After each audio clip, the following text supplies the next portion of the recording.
রোজ সকালের মতো আজও উপস্থিত হয়েছি উন্নত কৃষি প্রযুক্তির বার্তা নিয়ে। সকলকে স্বাগত জানিয়ে শুরু করছি আজকের অন্নদাতা। বাগিচা ফসল হিসেবে নারকেল যথেষ্ট গুরুত্বপূর্ণ। আমাদের রাজ্যে নারকেল গাছ অনেক জায়গাতেই হয়, কিন্তু বাণিজ্যিকভাবে এর চাষ করা হয় না। পুকুর পাড়ে, বসত বাড়িতে বা বাগান অথবা উঁচু জমির পরিধিতে নারকেলের গাছ লাগানো হয়। কিন্তু ব্যবসায়িক লক্ষ্য নিয়ে এর চাষ করলে নারকেল চাষও যথেষ্ট লাভজনক হতে পারে। তবে নারকেলের ভালো ফলন পেতে চাই উচ্চ ফলনশীল জাতের সুস্থ চারা। নারকেলের চারা তৈরির প্রযুক্তি নিয়ে প্রস্তুত করা হয়েছে এই আলেখ্যটি।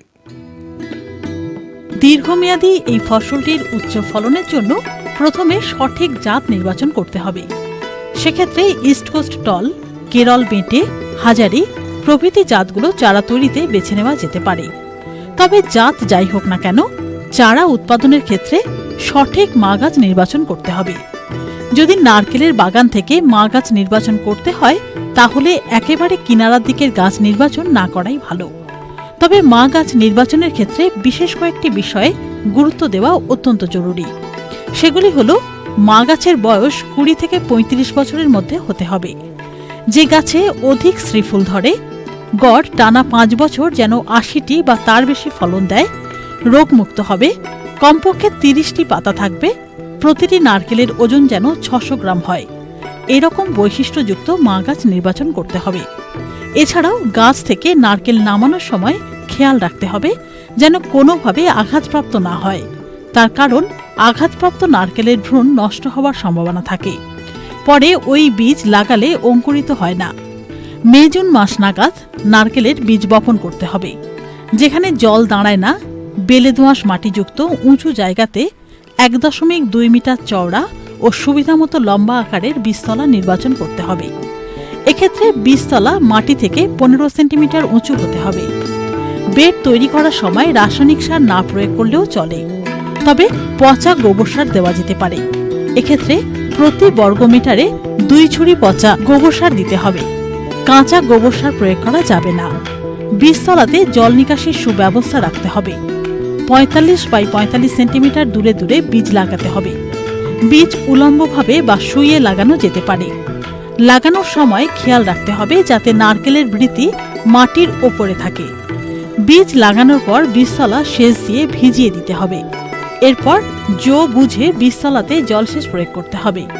লক্ষ্য রাখতে হবে বীজতলাতে যেন অতিরিক্ত জল না দাঁড়িয়ে থাকে। মাটির বেড ছাড়াও নারকেলের চারা পলিব্যাগেও তৈরি করা যায়। এক্ষেত্রে প্রথমে প্রতিটি পলিব্যাগে কয়েকটি ছিদ্র করে সমপরিমাণ মাটি, গোবর ও বালি ভরে দিতে হবে। তবে এমনভাবে মিশ্রণ ভরতে হবে যেন পলিব্যাগের উপরে 1 থেকে 2 ইঞ্চির মতো জায়গা খালি থাকে। বীজ বপনের প্রায় 140 থেকে 150 দিনের মধ্যে অঙ্কুরিত হয়ে যায়। এরপর অঙ্কুরিত চারা ছায়াতে রাখতে হবে। নার্সারি সবসময় পরিষ্কার পরিচ্ছন্ন রাখা প্রয়োজন। বীজতলা যেন সর্বদা ভেজা ভাব থাকে। অঙ্কুরিত নারকেল বিভিন্ন ছত্রাক দ্বারা আক্রান্ত হওয়ার আশঙ্কা থাকে, আর আক্রান্ত চারা মরে যায়। সেজন্য মাঝে মধ্যে ছত্রাকনাশক স্প্রে করা দরকার। আবার অনেক সময় উইপোকার আক্রমণ লক্ষ্য করা যায়। এই উইপোকা দমন করতে পুরো বীজতলা ভিজিয়ে দিতে হবে, কিংবা রাসায়নিক উপায়ে ক্লোরোপাইরিফস 0.02% স্প্রে করতে হবে। 1 একর জমিতে একজন চাষি 16 থেকে 18 হাজার চারা তৈরি করতে পারেন। তার কতগুলো চারা দরকার সেই মতো তিনি নার্সারি তৈরি করে নেবেন। সব ধরনের চারা মূল জমিতে লাগানোর জন্য বাছাই করা উচিত নয়। সেক্ষেত্রে আদর্শ নারকেলের চারার বৈশিষ্ট্যগুলি হল, যে সমস্ত চারা আগে অঙ্কুরিত হয়েছে, সুস্থ ও সবল হবে, 9টার মতো পাতা আছে, অপেক্ষাকৃত মাঝারি উচ্চতা বিশিষ্ট, গোড়ার দিকটা তুলনামূলকভাবে মোটা প্রভৃতি। এইসব চারা মূল জমিতে লাগালে আগে ও দীর্ঘদিন ধরে অপেক্ষাকৃত বেশি ফলন দেবে। আমরা আশা করি বাগিচা পর্বের এই প্রতিবেদনটি দ্বারা কৃষক বন্ধুরা উপকৃত হবেন। আমাদের রাজ্যের একটি গুরুত্বপূর্ণ কন্দ জাতীয় সবজি হলো ওল। গরমের শুরু থেকে বর্ষাকাল পর্যন্ত এই সবজির কন্দ লাগানো হয়। কন্দ লাগানোর 5 থেকে 6 মাস পর ফসল তোলা হয়। নদিয়া জেলার নাকাশিপাড়ার প্রগতিশীল চাষী আনন্দ বিশ্বাস প্রায় 1 দশক ধরে ওলের চাষ করে চলেছেন। তিনি এখন জমিতে ওলের কন্দ রোপণ করেছেন। তিনি এই সবজিটির চাষে কোন কোন প্রযুক্তি অবলম্বন করে থাকেন বললেন অন্নদাতাকে। আমি দীর্ঘদিন যাবৎ ওল চাষের সঙ্গে যুক্ত। আমি সাধারণত নিজেই বীজ তৈরি করে রাখি, সেখানে প্রতি বছর সেখান থেকেই লাগানো হয়। এটা মার্চ মাসে লাগানোর সময়, মার্চ মাসে আমরা জমিতে 7-8 খানা ভালোভাবে চাষ দিয়ে 5-6 টলি গোবর সার লোকাল নিজের বা লোকাল থেকে কিনে এটা চাষের আগে দিয়ে জমির সঙ্গে মাটির সঙ্গে ভালোভাবে মিশানো হয়। তারপর ওলের সাইজ হিসাবে আমরা দূরত্বটা নির্ধারণ করি। ওল যেগুলো বড় বীজ থাকে, মানে 2.5 কেজি 3 কেজি থাকে, সেগুলো আমরা ধরেই লাগাই। যে জারটা লাগাই মাদ্রাজি ওল, এটা আমরা নিজেরাই আমি বীজ তৈরি করে রাখি। প্রতি বছর 10 কাঠা জমিতে বীজ তৈরি করি। সেই বীজে যতদূর জমি মানে লাগানো সম্ভব সেটাই আমি লাগাই। 2 রকম পদ্ধতিতে লাগাই আমি। যেটা হলো 2.5 কেজি থেকে 3 কেজি ওজন থাকে 2 কেজির উপরে, সেটা হলো 45 ইঞ্চি বাই 45 ইঞ্চি দূরত্বে লাগানো হয়। আর যেটা 2 কেজির নিচে, 1 কেজি থেকে 2 কেজির নিচে থাকে, সেটা হলো 36 ইঞ্চি বাই 36 ইঞ্চি দূরত্বে লাগানো হয়। তো এইভাবে 36 বাই 36 লাগালে বিঘা প্রতি 1600 গাছ ধরে। আর 45 ইঞ্চি বাই 45 ইঞ্চি লাগালে এই 1200 মতো গাছ বসবে পার বিঘাতে। শোধন করি আমরা ব্যাবিস্টিন পার লিটার জলে 1 ml ওষুধ দিয়ে ওটা জলে 10 মিনিট চুবিয়ে রাখি। তারপর সেটা জলের থেকে তুলে একটু ছায়াতে রাখি 2 ঘন্টা 3 ঘন্টা মতো। তখন শুকিয়ে যায় মোটামুটি, তখন আমরা মূল জমিতে লাগাই।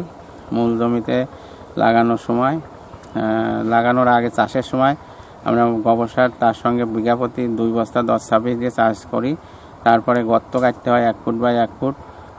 গর্ত কাটার পরে প্রতিটা গর্তে একটা করে বীজ দেওয়া হয়। তারপরে মাটি চাপা দেওয়া হয়। মাটি চাপা দেওয়ার পরে সেচ ব্যবস্থা করতে হবে, কারণ ওলের প্রচুর সেচ লাগে। আর এটা যেহেতু গরমের সময় লাগানো হয়, সেচ লাগানোর 1-2 দিনের মধ্যেই দেওয়া হয়। সেচ দেওয়ার পরে জমিতে ঘাস বেরোয়, তা এখন ঘাস মারা ওষুধ আমরা ব্যবহার করি। ঘাস মারা ওষুধ দিয়ে তখন ওলটা বেরোয় না, ওল বেরোতেই প্রায় 1 মাস সময় লাগে ওলের গাছ বেরোতে। এই সময় গাছ জমিতে ঘাস হয়ে যায়, তখন আমরা রাউন্ড আপ পার লিটার জলে 10 গ্রাম করে দিয়ে এটা স্প্রে করি। তাহলে ঘাসটা মারা যায়, তাতে আমাদের খরচটা অনেক বেঁচে যায়। তারপর গাছটা মাটির থেকে 1 মাস পরে যখন বেরোনোর পরে ওটা যখন 1 হাত লম্বা হয়, তখন আমরা 18 ইঞ্চি লম্বা হয়, তখন আমরা আবার দ্বিতীয়বার ভালো করে মাটি ড্রেন থেকে তুলে গাছের গোড়া ভালো করে বেঁধে দিই। তারপর এটা মাটি সবসময় ভেজা থাকবে। এখন যেহেতু গরমের সময় বৃষ্টি অনেক সময় হয় না বৈশাখ জ্যৈষ্ঠ মাসে, তাই প্রতি সপ্তাহে একটা করে সেচ দিতেই হবে। আর বৃষ্টি হলে পরে এটা দূরত্ব বাড়তে পারে। 4 থেকে 5 মাসের মধ্যে এটা উঠে যায়, তাতে প্রতি মাসে কম করে 4টে করে সেচ দিতেই হবে। 2 ধাপে আমরা আবার সার ব্যবহার করি, ইউরিয়া। প্রথম যখন বয়স 2 মাস হয় তখন আমরা বিঘা প্রতি 1 বস্তা ইউরিয়া ব্যবহার করি। তারপর যখন 3 মাস বয়স হয় তখন আর 1 বস্তা ইউরিয়া ব্যবহার করি। ধসা পচা লাগে অনেক সময়, ডাঁটি পচা রোগ লাগে, তখন আমরা ব্লাইটক্স পার লিটার জলে 4 গ্রাম করে দিয়ে এটা গুঁড়ায় বা পাতায় স্প্রে করলে পারে ওটা রোধ করা সম্ভব। আর একটা পোকা লাগে, যেটা ওলের সাইড থেকে গাছের সাইড থেকে ওল খেয়ে যায়। এক ধরনের পোকা আছে, মাটির মধ্যে থাকে। ওইটা যদি প্রকোপ থাকে, সব জমিতে লাগে না, কোনো জমিতে লাগে, তাহলে আমরা কি করি, ওটা জল দেওয়ার সময় ভালো করে জমিতে জল দিয়ে, জলের ওই ভেজা জমিতে বা জলের মধ্যেই 1 বিঘা জমিতে ফিউরাডান দানা 3 থেকে 4 কেজি ছড়িয়ে দিলে পরে ওই পোকার আক্রমণ থেকে রক্ষা পাওয়া যায়। আমরা সাধারণত 4 মাস পরে যখন ওলটা মোটামুটি তোলার মতো হয়ে যায়, তখন বাজার ভালো থাকে, তখনই ওটা তুলে মার্কেটিং করি। পার ওলের গড় ওজন যদি দেখা গেল 3 থেকে 4 কেজি আসে, তখনই আমরা ওটা বিক্রি করি। তা 1600 গাছ যদি থাকে, 3 কেজি ওজনও হয়, তাহলে 3 16 48 বা 50 কুইন্টাল ওল হয়। তখন 20 টাকা হারে যদি আমরা বিক্রি করি, তাহলে 1 লাখ টাকা বিক্রি করা সম্ভব হয়। আর ওলের খরচ আছে, বীজের খরচ বা চাষ খরচ দিয়ে 40 থেকে 50 হাজার টাকা খরচ আছে।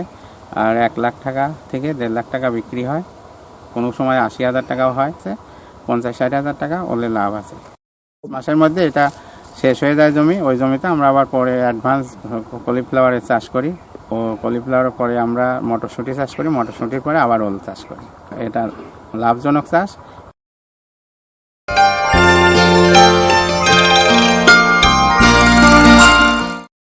এবার দেখুন জন ডিয়ার অন্নদাতা হেল্পলাইন। চিঠিপত্র, টেলিফোন এবং ইমেলের মাধ্যমে দর্শকরা আমাদের কাছে যে প্রশ্ন করে থাকেন তার উত্তর নিয়ে সাজানো হলো জন ডিয়ার অন্নদাতা হেল্পলাইন। বীরভূম জেলার রামপুরহাট থেকে অন্নদাতা দপ্তরে ফোন করেছেন গোবিন্দ সেন। তিনি বেলফুলের পাতায় দাগ রোগের উপদ্রবের কথা জানিয়েছেন এবং এর প্রতিকার ব্যবস্থা সম্পর্কে জানতে চেয়েছেন। বেলফুল চাষের একটি প্রধান সমস্যা হল এর পাতায় দাগ রোগ। সাধারণভাবে দুই ধরনের ছত্রাকের আক্রমণে এটি হয়ে থাকে। সাইক্লোস্পোরা ছত্রাকের উপদ্রবে পাতায় বাদামি রঙের দাগ দেখা যায়। এই দাগগুলোর ব্যাস 2 থেকে 8 সেন্টিমিটার পর্যন্ত হতে পারে। প্রথমে 2-1টি দাগ দেখা যায়, কিন্তু গরম ও ভেজা আবহাওয়ায় রোগটি ছড়িয়ে পড়ে। এই রোগ দেখা দিলে প্রতিকার হিসাবে 1 গ্রাম কার্বেন্ডাজিম প্রতি লিটার জলে গুলে স্প্রে করতে হবে। এছাড়াও অল্টারনেরিয়া ছত্রাকের আক্রমণে আরেক ধরনের পাতায় দাগ রোগ দেখা যায়। এই রোগের লক্ষণ পাতা ছাড়াও কাণ্ডে এবং ফুলে প্রকাশ পায়। এই রোগ দেখা দিলে 2.5 গ্রাম ম্যানকোজেব প্রতি লিটার জলে গুলে স্প্রে করতে হবে। এ তো গেল রোগ দেখা দিলে নিয়ন্ত্রণের বিষয়টি। তবে রোগ এড়ানোর জন্য কয়েকটি পরিচর্যা ব্যবস্থা নিতে হবে। সুস্থ ও সবল চারা রোপণ করতে হবে। রোগাক্রান্ত মা গাছ থেকে কলম করা চলবে না। বেলফুল চাষে সুসংহত উপায়ে সার প্রয়োগ করতে হবে। বেশি মাত্রায় নাইট্রোজেন গঠিত সার প্রয়োগ করা চলবে না। পর্যাপ্ত পরিমাণে জৈব সার দিতে হবে। জৈব সারের সঙ্গে ট্রাইকোডার্মা ভিরিডি মিশিয়ে প্রয়োগ করলে উপকার পাওয়া যায়। রোগের সংক্রমণের শুরুর দিকে যখন 2-1টি পাতায় রোগটি দেখা দেয়, তখন আক্রান্ত পাতা হাত দিয়ে তুলে পুড়িয়ে ফেলতে হবে। এইসব ব্যবস্থাগুলো নেওয়ার পরেও যদি রোগ নিয়ন্ত্রণে না আসে, তখন রাসায়নিক পদ্ধতি অবলম্বন করতে হবে। পশ্চিমবঙ্গের সবচেয়ে বেশি এলাকা জুড়ে চীনাবাদামের চাষ হয় গ্রীষ্মকালে। এ রাজ্যে কেবলমাত্র পশ্চিমের লাল কাঁকুড়ে মাটি এলাকার খরিফ মরশুমে চীনাবাদামের চাষ দেখতে পাওয়া যায়। তবে শীতকালে চাষ করা চীনাবাদাম এখন বৃদ্ধি দশায় রয়েছে। সঠিক পরিচর্যার অভাবে চীনাবাদামে বিভিন্ন রোগ এবং পোকার উপদ্রব দেখা দিতে পারে।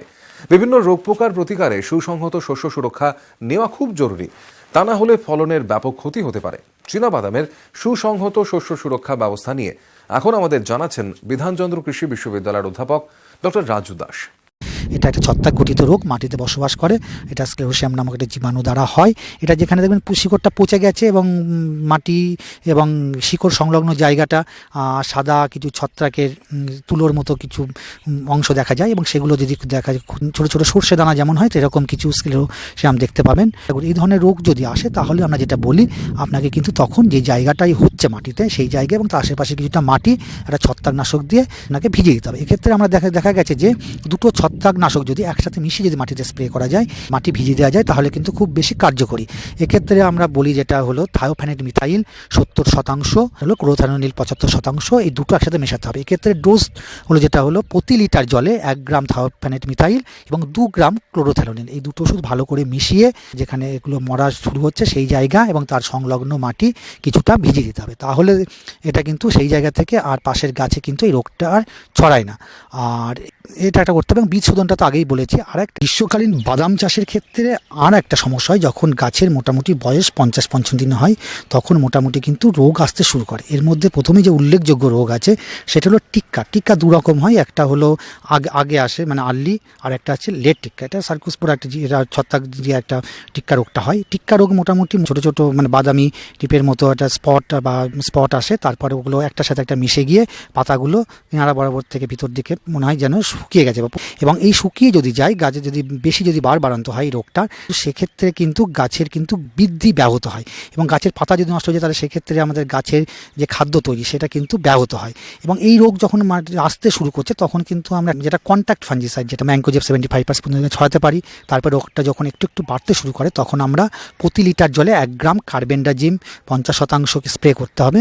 আরেকটা স্প্রে করতে পারি আমরা কার্বেন্ডাজিমের আরও, তারপরে যদি রোগটা বাড়ে তাহলে তার 15 দিন পর আমরা ক্লোরোথায়োনিল 75% প্রতি লিটার জলে 2 গ্রাম হারে কিন্তু আমরা স্প্রে করতে পারি। আমরা যদি কার্বেন্ডাজিম অথবা ক্লোরোথায়োনিল দুটো ওষুধে যে কোনো একটা যদি স্প্রে করি তাহলে কিন্তু আমরা টিক্কা রোগের হাত থেকে বাঁচতে পারি। এবং দুটো রোগের মোটামুটি ওষুধ একই, লেট বা আর্লি যাই বা টিক্কা রোগের ক্ষেত্রে আমরা যেটা করব, একটা যে বীজ শোধন তো আমরা এটা আগেই করছি, বীজ শোধন করছি। তারপরে যখন আসা যদি না আসে জমিতে কিংবা পাশের জমিতে যদি টিক্কা রোগ আসে কিংবা যদি খেতে একটা দুটো আসে, তাহলে আমরা প্রথমে ম্যানকোজেব 50% প্রতি লিটার জলে 2.5 গ্রাম হারে ছড়িয়ে রাখবো। তারপরে যদি রোগটা আস্তে আস্তে বাড়ে তারপরে আমরা কার্বেন্ডাজিম 50% প্রতি লিটার জলে 1 গ্রাম অথবা ক্লোরোথায়োনিল 75% প্রতি লিটার জলে 2 গ্রাম, এর যে কোনো দুটো ওষুধ ঘুরিয়ে ফিরিয়ে 15 দিন পার্থক্যে আমরা কিন্তু যদি স্প্রে করি তাহলে টিক্কা রোগের হাত থেকে কিন্তু আমরা রেহাই পাবো। পশ্চিমবঙ্গে মোটামুটি কিন্তু 4টে ভাইরাস রোগের উল্লেখ আছে, তার মধ্যে 1-2 কিন্তু আমাদের এখানে ইদানিং কিন্তু বেড়ে চলেছে। আর টিক্কা রোগের ক্ষেত্রে যেটা আগেই বলা হয়েছিল, মোটামুটি এর ক্ষেত্রে কিন্তু ক্ষতির পরিমাণ কিন্তু 50% হয়, কিন্তু ভাইরাস রোগের ক্ষেত্রে মোটামুটি 5% 10% আমাদের এই কন্ডিশনে কিন্তু গ্রীষ্মকালীনের ক্ষেত্রে কিন্তু ক্ষতি হয়। আর এই রোগটা যেটা হয়, প্রথমে একটা যেটা হলো বার্ড নেক্রোসিস বলে একটা রোগ আছে, গাউনাট বার্ড নেক্রোসিস ভাইরাস ডিজিজ। এটা একটা ভাইরাস রোগ।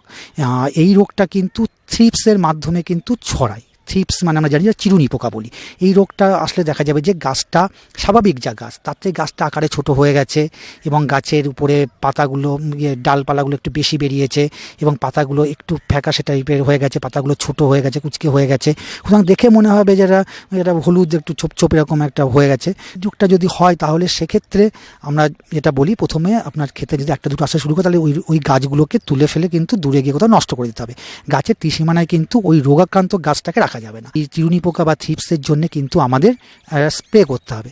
ইমিডাক্লোরপিড 17.8% রেসেল, এটা প্রতি 15 লিটার জলে 5 মিলিলিটার হারে যদি আমরা স্প্রে করি, তাহলে কিন্তু এই চিরুনি পোকা বা থ্রিপসের উপদ্রব কমাবো। এরা ভেক্টর, এরা যেটা কি করে কি, আক্রান্ত গাছ, যেটা ভাইরাস আক্রান্ত গাছের থেকে রসটা চুষে খায়, খেয়ে ওই রসটাকে নিয়ে গিয়ে আবার পাশের কোনো ভালো গাছের মধ্যে রস খায়, তখন তার মধ্যে ভালো গাছের মধ্যে ভাইরাসটা ঢুকে যায়।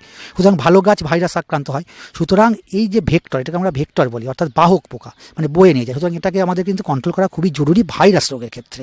আর ইমিডাক্লোরপিড ওষুধ দিতে পারি, অথবা আমরা ডাইমিথয়েড বলে একটা ওষুধ আছে, সেটাও আমরা ডাইমিথয়েড 30% আমরা দিতে পারি। প্রতি লিটার জলে আপনার 2 ml স্প্রে করা যেতে পারে।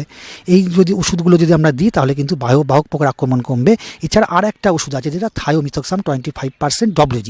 এই ওষুধটা প্রতি লিটার জলে হাফ, অর্থাৎ যদি আপনার 15 লিটার ব্যারেল হয়, তাহলে সেক্ষেত্রে আপনি 15 লিটারে 7.5 গ্রাম আপনাকে দিয়ে স্প্রে করতে হবে। আর আমরা ওষুধ স্প্রে ক্ষেত্রে একটা জিনিস বলি যে ওষুধ স্প্রে কিন্তু একই ওষুধ বারবার স্প্রে না করে যদি ঘুরিয়ে ফিরিয়ে একটু স্প্রে করা যায়, তাহলে কিন্তু ওষুধের কার্যকারিতা অনেক বেশি হয়। আর কড়া রোদে বা চড়া রোদে কিন্তু ওষুধ স্প্রে করবেন না। ওষুধ স্প্রে সত্ত্বেও আদর্শ সময় হলো বিকালের দিকে, যখন রোদটা একটু কমে যায়, সেই সময় করা যেতে পারে। যদি প্রাপ্তবয়স্ক গাছ, যখন গাছের ফুল হচ্ছে বা ফুল থেকে শুটি হচ্ছে, বা বাদাম, গ্রীষ্মকালীন যে আপনার বাদামে যখন আপনার মাটির নিচে যখন বাদাম হচ্ছে, তখন মোটামুটি প্রতি বিঘাতে 80 লিটার মতো কিন্তু জল ব্যবহার করতে হবে। আর গাছ যখন ছোট থাকে তখন একটু কম জল ব্যবহার করলে হবে, কিন্তু গাছ পূর্ণবয়স্ক হলে 80 থেকে 90 লিটার জল কিন্তু ব্যবহার করা অবশ্যই দরকার। এই অনুষ্ঠানটি আপনাদের কেমন লাগছে? আপনারা কি কি দেখতে চান জন ডিয়ার অন্নদাতা অনুষ্ঠানে? জানিয়ে চিঠি লিখুন। আমাদের ঠিকানা Annadata, news 18 Bangla, Godrej water side, tower 1, Salt Lake, sector 5, Kolkata 91। অনুষ্ঠানটি আজকের মতো এখানেই শেষ করছি। আবার দেখা হবে কাল সকালে। নমস্কার।